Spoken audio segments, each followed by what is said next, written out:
I'm the person nobody wants to see walking toward their desk.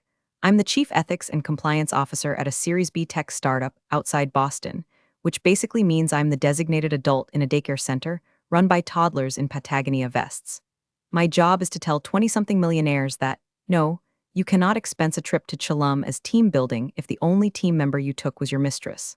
I don't smoke. I don't drink before 6 p.m., and I treat the FCPA, Foreign Corrupt Practices Act, like scripture. But nothing prepared me for Nate. Nate was the founder's son. Robert, the founder, was a visionary in the way that cult leaders are visionaries, charismatic, delusional, and completely untethered from reality. He brought Nate on as the VP of Strategic Vision, a title that implies he does nothing but burn oxygen and cash. Nate was 26, had a degree in entrepreneurial leadership from a college that accepts checks instead of SAT scores, and wore loafers without socks in February. It started on a Tuesday. I was deep in the weeds of an internal audit regarding a vendor that didn't seem to exist outside of a P.O. box in the Cayman Islands when my phone buzzed. A LinkedIn notification. Nate R. wants to connect. Harmless, right? Except the message attached wasn't looking forward to working together. Was, hey E-Money, saw you in the break room. You got that strict librarian vibe that drives me crazy. Let's grab a drink and discuss compliance. He included the winky face. He actually included the winky face. I stared at the screen. I'm 45 years old. I have a mortgage, 2 degrees, and a patience reserve that was running on fumes. This kid was wearing a lanyard I authorized. My finger hovered over the ignore button. I didn't just ignore it. I blocked him. I don't mix business with pleasure, and I certainly don't mix my career with a trust fund baby who thinks sexual harassment is just assertive flirting. Quick side note before I tell you how this exploded. I'm dropping this whole saga here because my NDA has more holes in it than Nate's logic. If you want to see how a middle-aged woman dismantled a tech bro empire with a ballpoint pen, hit upvote and subscribe button. Seriously, it fuels my caffeine addiction and lets me know you're listening. Okay, back to the disaster. The next morning was the all-hands meeting. The office was one of those industrial chic nightmares: exposed brick, exposed ductwork, and exposed insecurities. We were gathered in the collaboration pit, sitting on bean bags that cost more than my first car. Robert was droning on about disrupting the paradigm, a phrase he used whenever we missed revenue targets. Nate was leaning against the wall, vaping something that smelled like cotton candy and entitlement. We need total synergy, Robert announced, looking around the room with manic intensity. We are a family, we connect, we share. Right, Nate? Nate pushed off the wall, his eyes locking onto me. He smirked. It was the smirk of a man who has never been told no without a lawyer present. Funny you say that, Dad, Nate said, his voice loud enough to cut through the hum of the HVAC. Some people here aren't really into the family vibe. I tried to reach out to Erin yesterday. Bridge the gap between strategy and compliance. She blocked me. The room went silent. 30 heads turned toward me. The silence wasn't awkward, it was terrified. In a startup, you don't cross the bloodline. Is that true, Erin? Robert asked. His tone wasn't curious, it was accusatory. I didn't look up from my iPad. I keep my social media for professional contacts only, Robert. And my LinkedIn is for peers, not internal social calls. It's about culture, Erin, Nate pressed, walking into the center of the circle. He looked like a shark in a slime-covered suit. If you can't connect with leadership, how can you trust leadership, it feels? Insubordinate. He let the word hang there. Insubordinate. In the corporate world, that's a loaded gun. I trust data, Nate, I said, finally meeting his eyes. Mine were cold, his were glassy. And the data suggests that we should focus on the Series C funding round closing next week, rather than my LinkedIn connections. Maybe your lack of connection is why you're so stiff, Nate laughed. A few sycophants giggled nervously. Maybe you need to loosen up. Get with the program. Robert didn't correct him. He didn't stop him. He just watched me, disappointment etching lines into his face. I realized then that this wasn't about a friend request. This was a test of loyalty to the crown, and I had just committed treason by having boundaries. I went back to my desk, my heart hammering a slow, heavy rhythm against my ribs. I pulled up the Series C due diligence folder. I checked the signatory requirements. I knew they were going to come for me, but I also knew something they didn't. They thought I was just a barrier to their fun. They didn't realize I was the load-bearing wall holding up their entire glass house. I opened a fresh email draft. Subject, documentation of interaction N. Roberts. If they wanted a war, I'd bring the ammunition. But I had no idea that by Friday, I wouldn't just be fighting for my job. I'd be fighting to stay out of prison for a crime I didn't commit. Friday arrived with the grim inevitability of a tax audit. The air in the office was thin, charged with static and gossip. I could feel eyes on my back as I walked to the break room for my third coffee. Conversations died when I entered and resurrected the second the door swung shut behind me. I wasn't just the ethics officer anymore, I was a dead woman walking. At 2:00 p.m., the calendar invite appeared. Quick sync Robert's office. No agenda. No HR representative listed. Just me, the king, and the prince. I walked into Robert's office. It was a glass fishbowl overlooking the Charles River, designed to intimidate. Robert sat behind a desk made of reclaimed wood that probably cost more than the GDP of a small island nation. Nate was sitting on the corner of the desk, swinging his legs, scrolling on his phone. He didn't look up. "Sit down, Aaron," Robert said. He didn't offer me water. I sat. I kept my posture perfect, spine straight, hands folded in my lap. I was wearing my armor, a navy blazer and a face that gave away absolutely nothing. "We've been doing some thinking," Robert started, leaning back and clasping his hands behind his head. "About the trajectory of Nebula Tech. About the energy we need to get to the next level." "Energy," I repeated, my voice flat. "Yeah, energy," Nate chimed in, finally looking up. His eyes were bloodshot. "Vibe, flow. You're a blocker, Aaron. You're always talking about regulations and risk. Kills the momentum."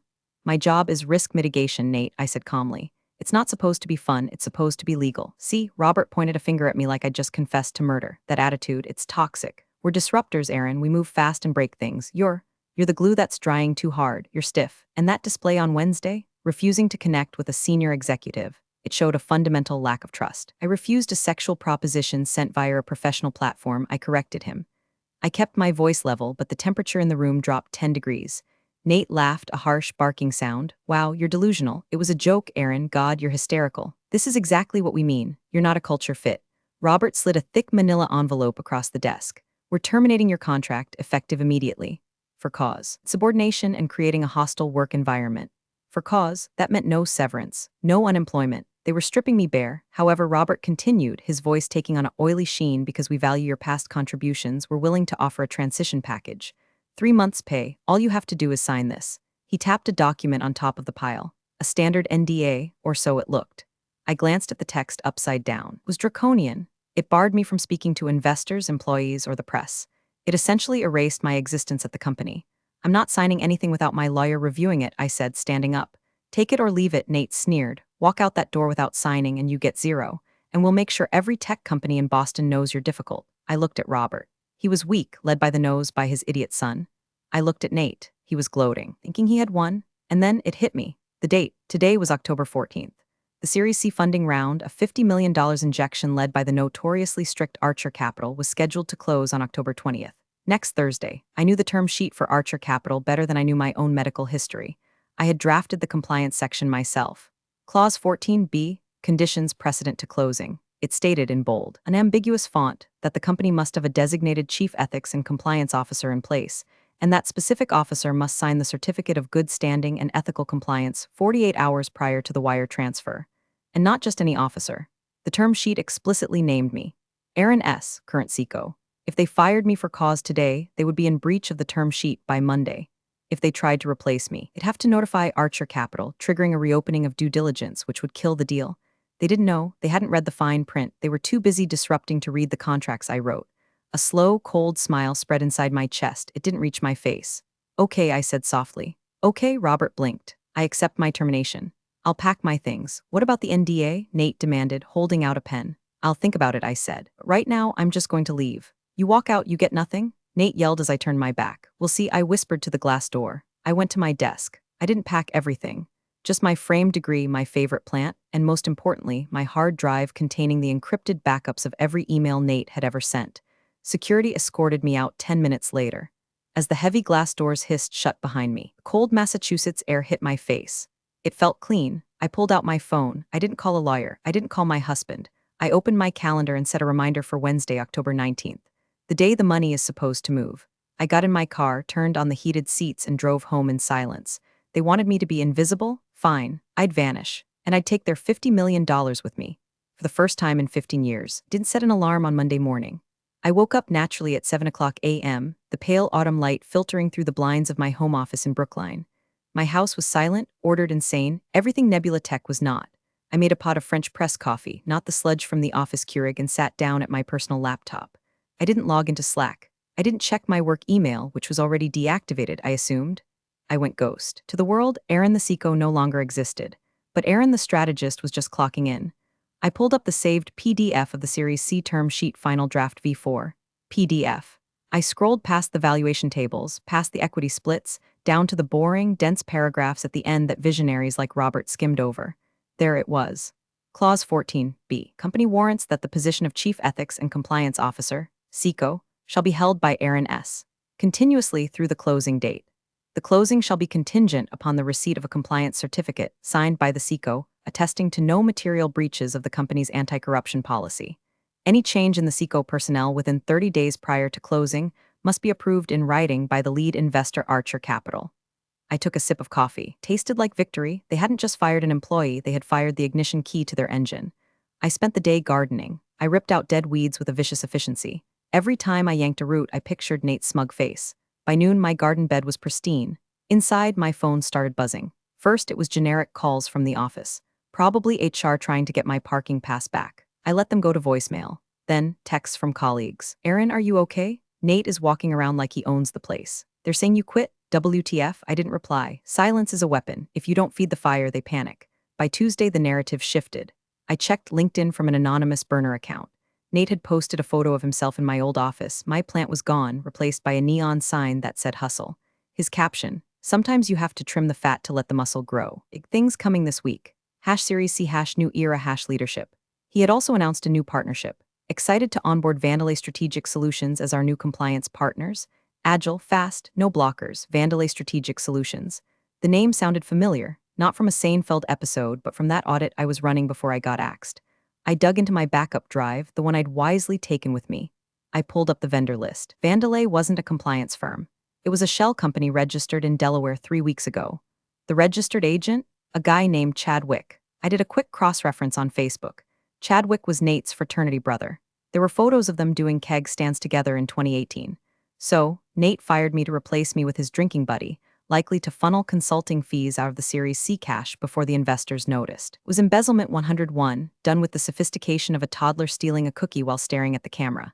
Wednesday morning came, 2 days until closing. The calls stopped being from HR and started coming from legal. Nebula Tech's general counsel, a spineless man named Greg who wore boadies to distract from his incompetence, called me 4 times in an hour. Aaron, it's Greg, pick up. We have a paperwork issue. Aaron, please. You need to clarify your status. My status? My status was unemployed and gardening. I watched the clock. The Archer Capital legal team would be doing their final document sweep right about now. They'd be looking for the compliance certificate. They'd ask Greg for it. Greg would look at Nate. Nate would point to Chadwick. And Archer Capital would look at the term sheet, see my name, and ask the question that would bring the whole house of cards down. Where is Aaron? I poured a glass of Sauvignon Blanc. The sun was setting, the trap was set. Now I just had to wait for the snap. Thursday morning, the day before the closing, my phone was now vibrating so constantly it was moving across the kitchen counter on its own. It wasn't just Greg anymore, it was Robert. Aaron, let's talk. Maybe we were hasty. Aaron, this is serious. You're jeopardizing the company. I laughed out loud at that one. I was jeopardizing the company. That's like blaming the iceberg for being in the way of the Titanic after the captain steered right into it. Around 10 o'clock a.m., I got an email on my personal encrypted Proton Mail account. It was from Kevin Cruncher, which I instantly knew was Kevin, a junior analyst in finance. Kevin was a sweet kid, good with Excel, terrified of Nate. He was one of the few people who actually read the ethics newsletters I sent out. Subject, the building is on fire. Hi Aaron, I don't know if you're reading this, but it's bad. The investors sent over the final checklist this morning. They flagged the compliance cert. Nate told them you were on medical leave and that Chad, the new guy, would sign. Archer Capital said no. They quoted Clause 14B. They said if you don't sign, they don't wire the money tomorrow. Robert is screaming in his office. Nate is trying to Photoshop your signature onto an old document. I'm not joking. I saw him trying to use MS Paint. Also, I found this in the outgoing wire queue. Nate approved a $50K retainer to Vandalay yesterday. I attached the PDF. Please don't tell them I emailed you. Attached was a blurry screenshot of a wire transfer request. $50,000 to Chadwick's firm. Nate wasn't just incompetent. He was actively committing fraud while the investors were watching. He was trying to forge my signature. That crossed the line from civil suit to federal indictment.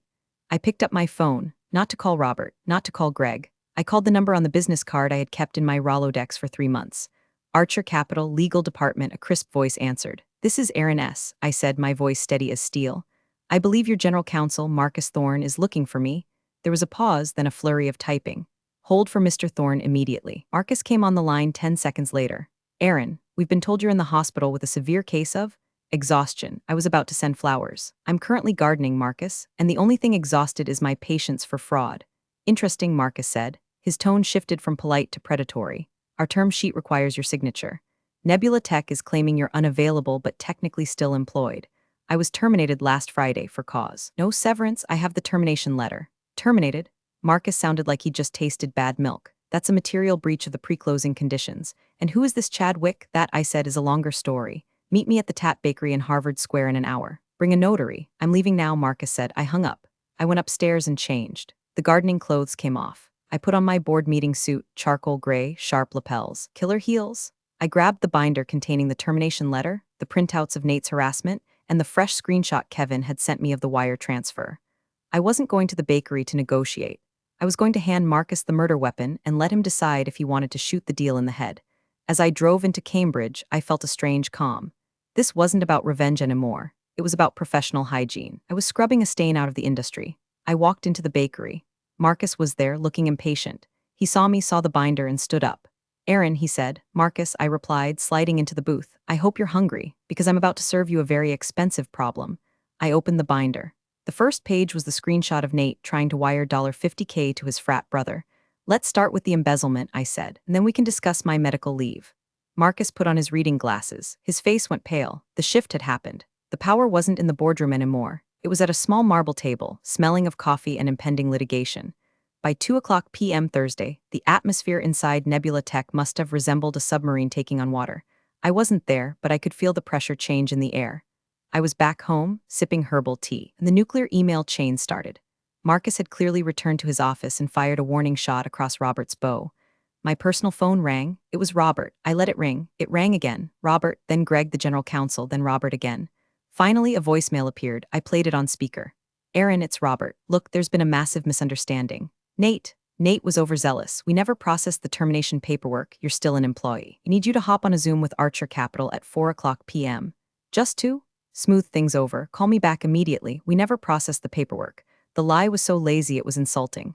I had the signed letter in my hand. I didn't call back. At 3:30 p.m., Kevin texted me again. Dude, Robert is sweating through his shirt. He just yelled at HR to unfire you in the system. They're trying to reactivate your email. Nate is hiding in the server room. I logged into my Proton Mail. Marcus had CC'd me on a formal notice sent to Nebula Text Board. To Robert Roberts, CEO from Archer Capital. Legal subject. Material breach/suspension of funding. Mr. Roberts, it has come to our attention that the representations made regarding the employment status of the Chief Ethics Officer were false. Furthermore, we have received credible documentation regarding unauthorized vendor payments to entities associated with executive leadership. Series C funding is hereby suspended indefinitely pending a full compliance audit. Unless Mrs. Aaron S. is personally present at the closing table tomorrow at 9:00 a.m. with full authority to sign the compliance certificate, we will be withdrawing our offer and alerting the SEC regarding the disclosure irregularities. Governing yourself accordingly. Boom, they didn't just want me back, they wanted me present with full authority. Marcus had played his part perfectly. He didn't want the deal to die, they wanted the tech, but he wasn't going to give $50 million to a frat house fraudster. He was using me as the battering ram to force governance. At 4:15 p.m., my doorbell rang. I checked the security camera. It was Greg, the general counsel. Looked like he hadn't slept in a week. He was holding a bouquet of flowers, cheap bouquet of flowers. I opened the door, leaving the chain on. Aaron, Greg pleaded, peering through the crack. Please, you have to answer the phone. I'm not an employee, Greg. You fired me. It was a mistake. Robert didn't mean it. Nate went rogue. We're rescinding the termination. We'll give you a raise, just. We need you to sign the cert. I can't sign a certificate of ethical compliance, Greg. He said, my voice dripping with faux concern, because the company isn't compliant. Nate tried to embezzle $50,000 yesterday. If I sign that, I'm committing perjury. Greg's face crumbled. We'll fix it. We'll cancel the wire. We'll do whatever you want. Whatever I want, I ask. Yes, anything, name your price. Just come to the closing. I looked at him. This was the moment I could ask for bonus. I could ask for corner office. I want Nate gone, I said. Greg blinked. What? I want Nate terminated for cause, publicly, and I want full autonomy over the compliance budget, and a clawback of all his unvested equity. Aaron, Robert will never fire his son.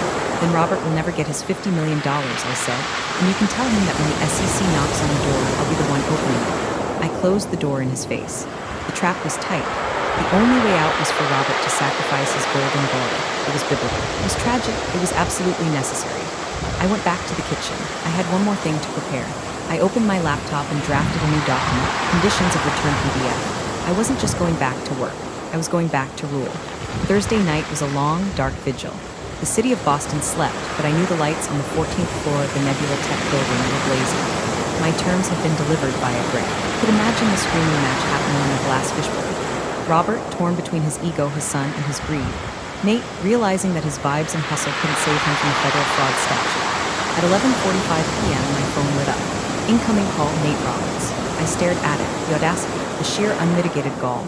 I debated ignoring it, but curiosity is a powerful drug. I wanted to hear the fear. I swiped green but didn't speak. His voice was cracked, high-pitched. The swagger was gone. He sounded like a child who had broken a vase. Aaron, are you there? I'm listening, I said. Look, I'm sorry, okay, about the LinkedIn thing. It was a joke. I didn't mean to offend you. I'm not offended, Nate. I'm legally obligated to report you. Don't do this, he begged. My dad is going to kill me.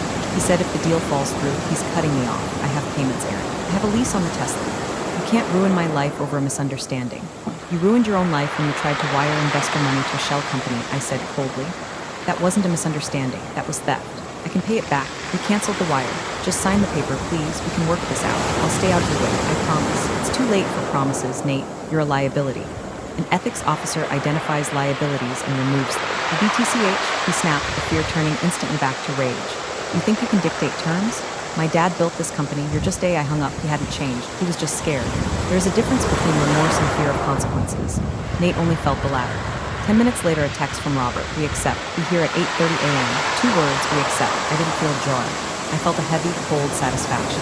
Setting a broken bone. It hurts, but it's the only way to heal. I spent the rest of the night prepping. I printed 3 copies of the revised compliance certificate. I printed the termination agreement for Nathan Roberts. I printed a board resolution granting the SECO veto power over vendor contracts. I ironed my white shirt until it was crisp enough to cut glass. I polished my shoes. This wasn't a meeting, it was a coronation. I slept for 4 hours. When I woke up on Friday, the sky was gray and spitting snow, early for October, but fitting. I drank my coffee black. I checked the mirror.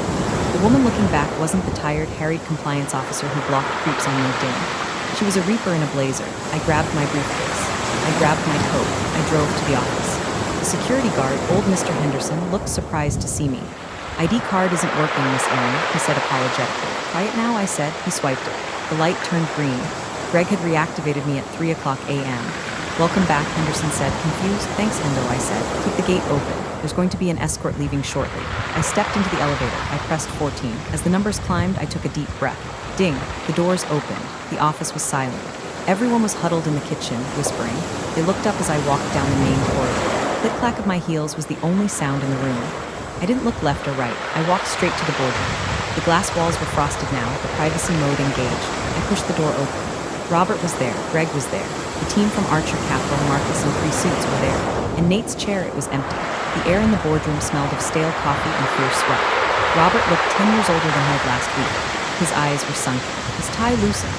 Greg was staring at the table like it was the most interesting mahogany he'd ever seen. Marcus, the Archer Capital lawyer, looked up. He gave me a barely perceptible nod. It wasn't friendly. Lawyers aren't friendly, but it was respectful. Game recognizing game. Miss S., Marcus said. We were concerned you wouldn't make it. Traffic was light, I said, placing my briefcase on the table. I didn't sit down. I stood at the head of the table, opposite Robert. Robert croaked. Glad you? Feeling better. I feel fantastic, Robert, I said. Now, before we proceed with the Series C closing documents, we have some internal housekeeping to finalize. I opened my briefcase and slid a document toward Robert. What is this? Robert asked, though he knew. That is the separation agreement for Nate, I said, effective immediately. For cause, gross misconduct and attempted embezzlement, 0 severance. And a press release stating he is stepping down to pursue personal interests. Robert's hand shook as he picked up the pen. Aaron, he's my son, and this is a business, I said. You can be a father on the weekends. Right now, you're a CEO asking for $50 million. You can't have both. Marcus leaned forward. Archer Capital supports this motion. We cannot invest in a firm with nepotistic irregularities. Robert looked at the investors, then at me. He realized he was cornered. If he refused, the money walked, the company crashed, and he lost everything. He signed. He pressed the pen so hard into the paper it almost tore. Done, he whispered. One more thing, I said. I slid the second document across. Board Resolution 402.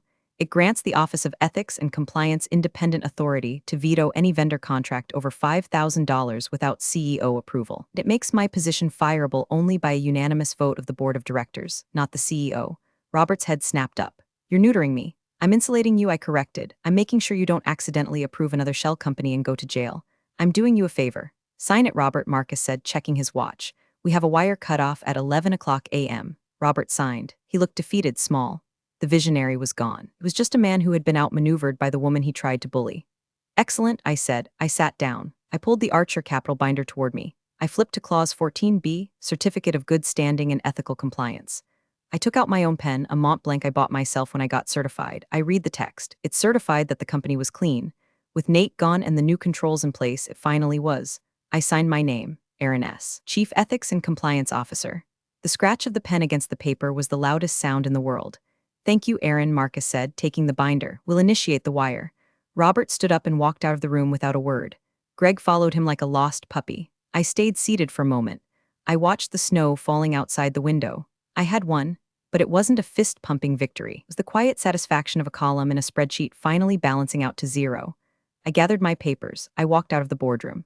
As I passed the reception desk, I saw security escorting someone out the front door. He was carrying a box. He was wearing a Lululemon hoodie and looking furious. Nate, he saw me. He stopped. He opened his mouth to scream something, probably some last-ditch insult about my vibes. I just pointed to the door. Mr. Henderson. The guard gently nudged him forward. Let's go, son. Nate vanished into the revolving door. I took a deep breath. The office air, usually recycled and stale, felt breathable for the first time in years. The wire hit the account at 11:05 a.m., $50 million. Usually when funding closes, there's champagne. There are high fives. Someone plays All I Do Is Win on a Bluetooth speaker. This time, the office was library quiet. Robert had locked himself in his office with the blinds drawn. The hustle neon sign in Nate's old office had been unplugged. I went back to my desk. My plant was gone. Nate had probably thrown it out, but my chair was there. I sat down and logged in. First email, HR notification, Nathan Roberts terminated. Second email, compliance authority update all staff. I saw Kevin, the analyst, peeking over his cubicle wall. He looked terrified and awestruck. I waved him over. Is it true? He whispered, standing at the entrance of my cubicle like I was a mafia don. Is Nate really gone? He's gone, Kevin, I said, and the Vandalay payments canceled. I flagged them as fraudulent like you said. Good, you're getting a promotion. I need a director of internal audit. You start Monday. Kevin's jaw dropped. Really? Yes, we have a lot of work to do. Nate was lazy, but he was prolific. I want to audit every expense report from the last 18 months. If anyone bought so much as a pack of gum that wasn't business-related, I want to know. On it, Kevin said, straightening up. He looked like a soldier who finally found a general worth following. At 3:00 p.m., Robert finally emerged. He walked to my desk. He didn't look angry anymore. He looked haunted. You played a hard game, Aaron, he said quietly. I didn't play a game, Robert. I did my job. You were playing a game. I just enforced the rules. He's in a bad place. He's calling me nonstop. He's an adult, I said, not looking up from my screen. He'll figure it out, or he won't. That's not a company problem. You have a lot of power now, Robert said, eyeing the board resolution on my desk. Don't think I won't be watching you. I count on it, I said, meeting his gaze. That's how compliance works. Everyone watches everyone. That's how we stay safe. He lingered for a moment, looking for a weakness, a crack in the armor. He found none. He walked away. I spent the rest of the afternoon dismantling Nate's legacy. I canceled the subscriptions to the energy drink supply. I revoked the corporate Uber accounts for 5 of his consultants. I rewrote the social media policy to explicitly forbid unwanted connection requests. It wasn't glamorous work. It was janitorial. Someone had to sweep up the broken glass. By 6:00 p.m., the office was empty. The bros were gone, probably at a bar complaining about how the vibe had shifted. The workers, the engineers, the support staff had left quietly, looking relieved. I was the last one there. I walked into Nate's old office. It was empty now, stripped of his personality. I plugged the hustle sign back in just to see it light up. It flickered pink. It looked tacky. I pulled the plug out of the wall. I picked up the sign and dropped it into the recycling bin. Ethics, I said to the empty room, that's the new hustle. I walked out of the building at 6:30 p.m. The snow had stopped, but the ground was dusted white. The air was biting cold, the kind that wakes you up. My phone buzzed. I checked it. It wasn't Nate. It wasn't Robert. It was a notification from LinkedIn. New connection request, Marcus Thorne, General Counsel at Archer Capital. The message read, impressive work today. If you ever get tired of babysitting, give us a call. We need people who know how to use a sword. I smiled. I accepted the connection. I walked to my car. As I unlocked the door, I looked back at the Nebula Tech building. The lights were on. The money was in the bank. The people inside would get their paychecks. The product would ship. Most of them would never know how close they came to the cliff. They wouldn't know that their jobs were saved because a middle-aged woman refused to be bullied by a fail son in loafers. And that was fine. I didn't need their applause. I needed their compliance. I got into my car. I checked my blocked list one last time. Nate Roberts, still there, still blocked. I thought about the prompt that started this whole mess. You got that strict librarian vibe? He was right about one thing. I am strict, and like a librarian. I just charged him the ultimate late fee. I started the engine. I put on some classic rock, Tom Petty, I won't back down. A cliché? Maybe, but I earned it. I drove home to my quiet house, my weed-free garden, and my husband who knows better than to ask me to connect on LinkedIn. So to anyone out there dealing with a toxic boss, a nepotism hire, or a partner who thinks they can gaslight you into submission, document everything. Read the fine print. And never, ever sign the NDA until you've burned their house down with it. Aaron, Seco, signing off. Real power doesn't announce itself with shouts or threats. Aaron showed us that quiet competence and unshakable integrity ultimately hold the real keys. You can try to fire the messenger, but the truth always finds its way to the top. Never underestimate someone who plays the long game with principles. Appreciate you all for sticking through this one. See you in the next story.